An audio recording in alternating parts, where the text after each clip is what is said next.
Hi guys and welcome back to Moto Joshing. So I'm going to go over some of the issues that we had after the crash, so let's get into it.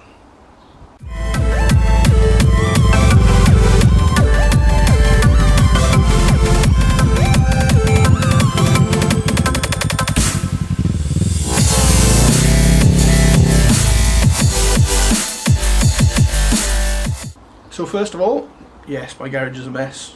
Everyone's garage is a mess. That's just how life goes. I'm not going to clean it up. It's a garage where you dump shit. Anyway, so I have a little clip that I actually recorded on my phone just after the accident of what I thought the problems were just after the accident. So you can see that now. So I'm hoping I can pop that back on, but I might need to replace that.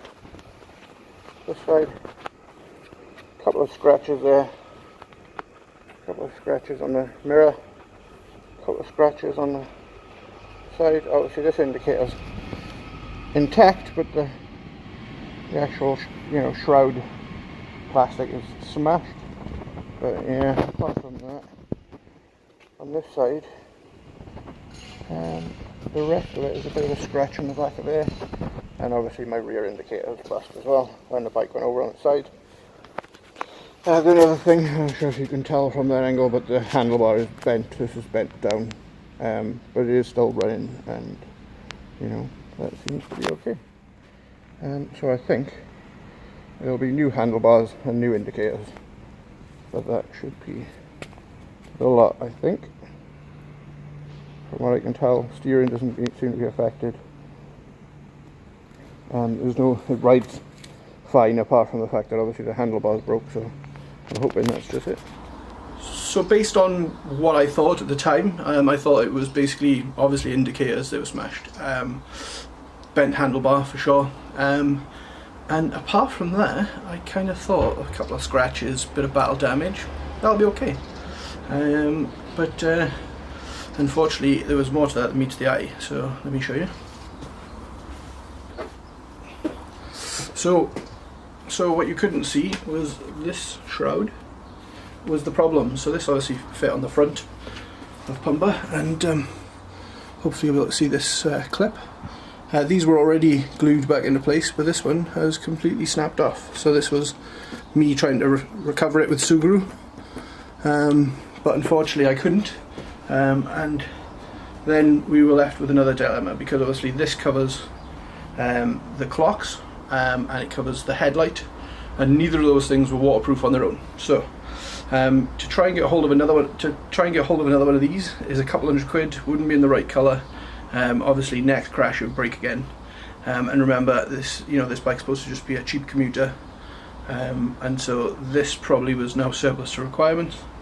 So that coupled with the other thing, if you remember, is that the clocks on the bike previously were kilometers an hour. I didn't like that anyway, so I was already half looking at other clocks anyway, so this just kind of pushed me forward, not wanting to try and fix this.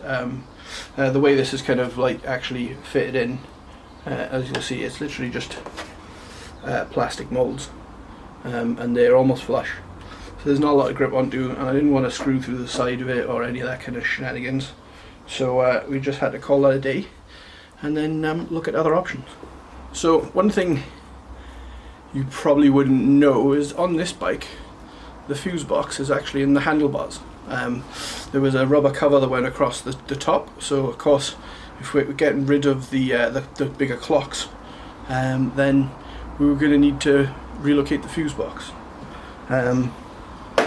Because I didn't have a cover for it, and covers aren't easy to come by, so I'll show you what we've kind of done and what's been done so far.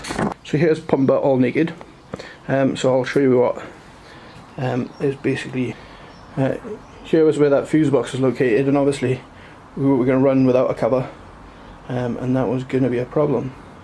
So we actually rewired it under here, and then instead of old glass fuses we actually put a new fuse box and just screwed that into the top of the airbox, and that basically just does the four fuse blocks. That just sits under the seat. You'll see that it's actually lower than the actual seat itself.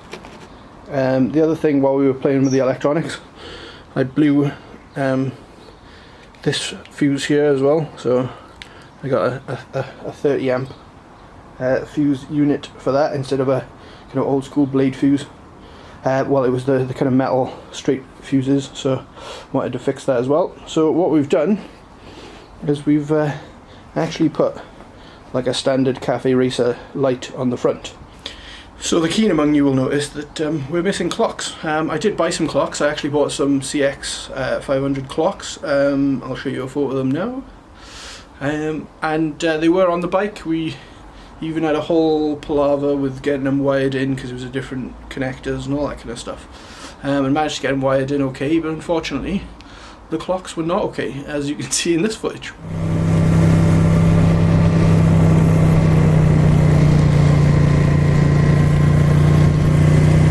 So there's a tiny sneak peek of the Distinguished Gentleman's Ride that I didn't tell you what was going on, but I did indeed do it. There will be a video coming shortly on that one, in due course. So those clocks unfortunately didn't work, so I've sent them back. So I'm kind of thinking now, instead of trying to buy, you know, 30-year-old clocks, I'm going to just try and buy something new. So I'm going to Stafford in a couple of weeks' time.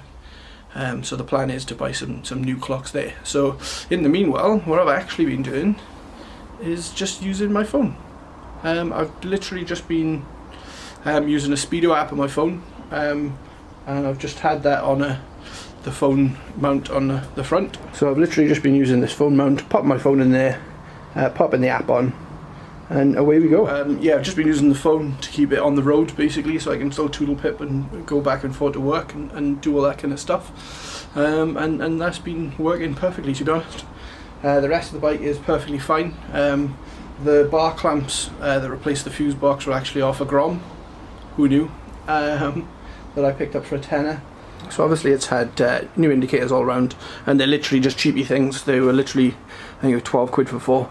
I'm not putting anything decent on there because I fully expect it to crash or scratch or whatever, or drop it or whatever it might be. That's the kind of whole point of this bike, is that it's just for that purpose. So those, yeah, £12.99. The light was 30 quid. I had to buy some brackets, which are just mounted on the forks.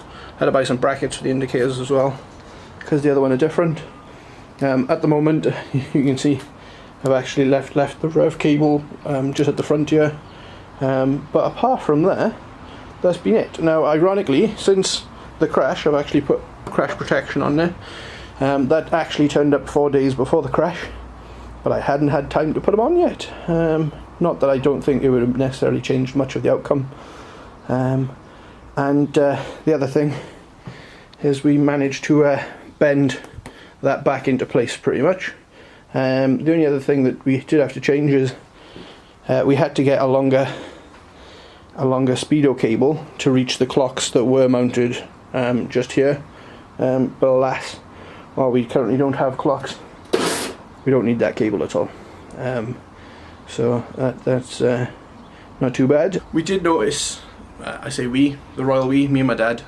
So we did notice when we opened, we had to take all the switch gear off the right side of the handlebar to bend the bar up with another bigger bar basically. And we noticed that the throttle cable was pretty fucked.